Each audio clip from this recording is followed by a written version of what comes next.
How are we doing again today, guys? So today I have something a little bit different than what I've opened in the past. These here have been donated, once again, by one of my subscribers to open for the channel, which I highly appreciate. These are Episode 1 accessory sets that you got to purchase to put with, your Jedi. This one is the underwater accessory set with bubbling backpack. So it comes with a little gulper, a couple lightsaber hilt and a lightsaber, and then it has a backpack that you can squeeze and, do bubbles out of underwater. Comes with a couple flippers. Looks like a couple Gungan staffs there, and then the Jedi underwater breathers. Oh, well, there you go. So set includes bubbling backpack, 2 Gungan staffs, 2 flippers, 2 Jedi breathing devices, lightsaber handle, and fish. And then just another brief little description. Some of the other figures that were coming out through the Phantom Menace. And on here, it looks like, so this almost looks like one of the packs used in like Rogue One.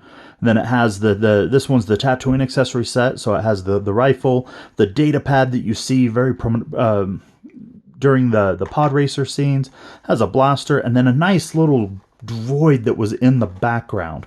So let's see what it says here. So set includes Qui-Gon Jinn's Poncho, of course. How did I forget the Poncho? 2 blasters, Watto's data pad, backpack, and Pullback Droid. Instructions to make the droid roll, pull it backwards and let it go. I think the Pullback Droid there was kind of self-explanatory, but 2 blaster rifle and a blaster pistol and a blaster rifle. Duh. But you know what? Let's go ahead and should I cut these or should I? Yeah, let's go ahead and cut them. Not that I need to preserve the card backing, but I just like cutting things sometimes. Oh, maybe this packaging might prove to be difficult, to say the least.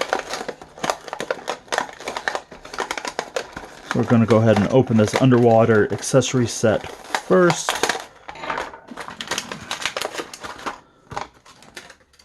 And then take a look at this. So the little fish, go ahead and squeeze his, you're supposed to be able to squeeze his mouth there, and his mouth opens up so he can, eat some things.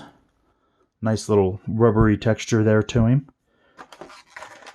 And then the backpack, supposed to be able to fit that around a Jedi or a underwater adventurer, I guess. I don't know who all would need something like this.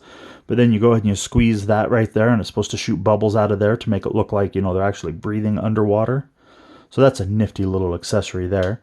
The lightsaber looks reminiscent of Obi-Wan's lightsaber, just with a black hilt, an all-black hilt.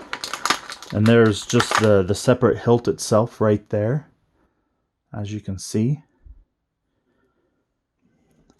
And then the 2 Jedi rebreathers that they use. A little bit bigger than what you see on the screen, but let's face it, those things were small in the movie. So there's the 2 Jedi rebreathers there. Or underwater breathers, I guess they called them. And then a set of flipper, 2 individual flippers.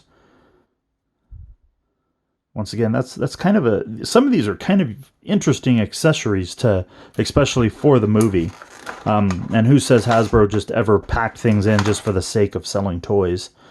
And here are the 2 Gungan staffs, one in kind of a reddish gray color, and the other one just in a solid gray. 2 really nice accessories. Out of this entire setup, I would say the fish is really nice, especially if you plan on doing an underwater diorama. You have the fish to go ahead and put with that little bit larger fish, because there's always a bigger fish, that they did for the Phantom Menace movie. The Gungan staffs are usable, I feel, in dioramas. You can either have someone holding them, or you can have them like propped up in the back of a store or something. The rebreathers I would consider mildly usable for the exact same reason. You can have them, sitting on a table in a store, or if you are doing an underwater diorama, you can go ahead and put those on. The lightsabers, of course, who can't always use more lightsabers just because they're absolutely awesome. These parts here, seem really, really weird choice for me to pack in on something like that. But we have them, so there they are. let's go ahead and get this Tatooine accessory set off the card, shall we? Because this one here, you know, once again, I'm kind of on a droid kick. I don't know if you've seen me open a lot of droids here lately, but I am on a droid kick. So this one here, having the Pullback Droid that you see in the background of a couple scenes, I'm kind of excited for. And of course, who can't always use more soft good ponchos? So we go ahead and get that off the card there. And there's the soft good poncho, the Qui-Gon Jin Poncho. It does have metal snaps on there instead of Velcro or anything like that. And then it does have, you know, for the armholes, and it does have a nice little head hole cut there. This will be good as soon as you get it worn in and it's not quite as stiff. The backpack reminds me of almost like the communications backpack that they had in Rogue One, where the wire like spools out of it a little bit when Brody, can't remember his name, but was unspooling it. So I do like how this one just slides over the shoulders of a figure, so you don't have to worry about like it. I'll go ahead and grab this guy right here, but yeah, it just goes ahead and pegs over like that, so you don't have to worry about the figure actually having a backpack peg hole. That'll fit on any figure that has a shoulder, pretty much, I bet. And then there is your rifle. Let's see if we can't get that to focus a little bit. So there's your laser rifle and your ridiculously oversized laser pistol. Looks almost like a mix between a Stormtrooper rifle and Han Solo's pistol. But I dare say that one there is just a little big. And then let's take a look at Watto's datapad.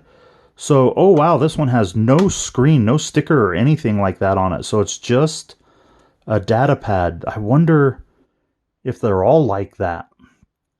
If you have any information on that, if that's supposed to have something there, let me know. This might be a mispackage, but I've never opened one of these before, so I don't have any point of reference on that.